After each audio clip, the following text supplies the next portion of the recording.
10 minute ପରେ ସବୁ ସେଠି ଆସିକି ପହଞ୍ଚିଲେ। ବାବୁ ପୁଅ ସବୁ ଆଡ ହେଇକି ବୁଲି ଯାଇଥିଲେ।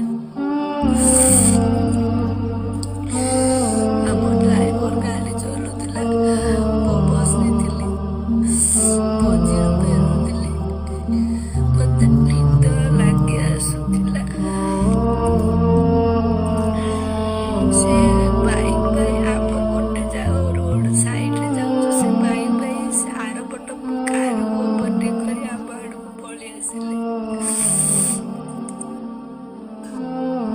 ସେଠି ମୁଁ ସମସ୍ତଙ୍କୁ ଫୋନ କରୁଥିଲି, କିନ୍ତୁ ସମସ୍ତେ ଆଡୁ ସାଡୁ ଲେଖୁଛନ୍ତି। ମୁଁ ପୁଣି ଫଟୋ ଉଠଉଥିଲି ସେଠି ଠିଆ ହେଇକି।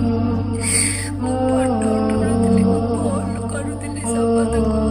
ସେତେବେଳେ ଏତେ ବାଟ ହେଇଥିଲା ଯେ ମୋ ଗୋଡ଼ ହାତ ଥରୁଥିଲା।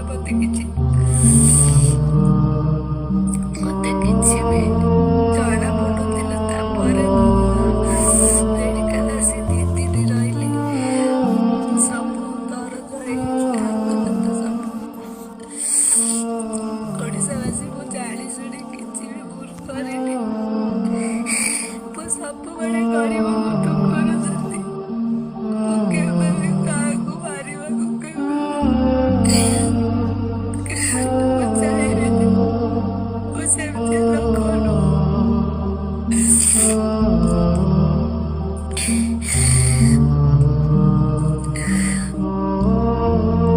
ସବୁବେଳେ ମୁଁ ଗରିବକୁ ସାହାଯ୍ୟ କରିଛି। ମୁଁ କେବେ ଗୋଟେ ଗରିବର ଜୀବନ ନେଇପାରିବିନି। ସମସ୍ତେ କହୁଛନ୍ତି ରାଣୀପଡ଼ାର କିଛି ହେଇନି, ରାଣୀପଡ଼ା ରୋଲ କରୁଛି ମୋର। ମତେ ତ ସାଙ୍ଗେ ସାଙ୍ଗେ କିଛି ବି ଜଣା ପଡ଼ିଲାନି। ବାଟ ଯାହା ହେଇଥିଲା, ମୁଁ ଫୁଲ ଡ୍ରେସ୍ ପିନ୍ଧିଥିଲି, କିନ୍ତୁ ମୋ ଛାତି ପୁରା ଜୋରରେ ବାଟ ହେଇଯାଇଥିଲା।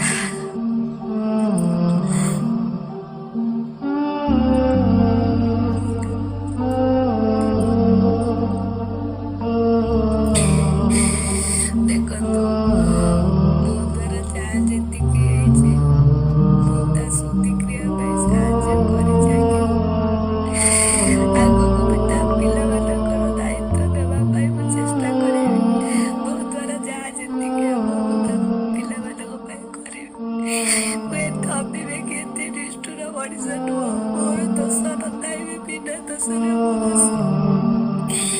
ଏତେ ଲୋକ ଥାଉ ଥାଉ ମୋରି ଗାଡ଼ି ଆଗରେ ତା ଜୀବନ ଯିବାର ଥିଲା। ସାରା ଜୀବନ ମୁଁ ହସ ବୁଡେଇକି ରହିବି। ତା ପରିବାର ଲୋକ ମତେ କେତେ କେତେ କଥା କହୁଛନ୍ତି, କେତେ ଅପମାନ ଦଉଛନ୍ତି। ମୁଁ କଣ ଗାଡ଼ି ଚଲାଉଥିଲି କି? ମୁଁ ତ ଗାଡ଼ି ଚଲାଉନଥିଲି ନା। ମୁଁ ବସିଥିଲି, ତଥାପି ମୋ ଡ୍ରାଇଭରର ପେଟ ବି କଣା ହେଇଯାଇଛି। ସମସ୍ତେ ମିଛରେ କହୁଛନ୍ତି ମଦ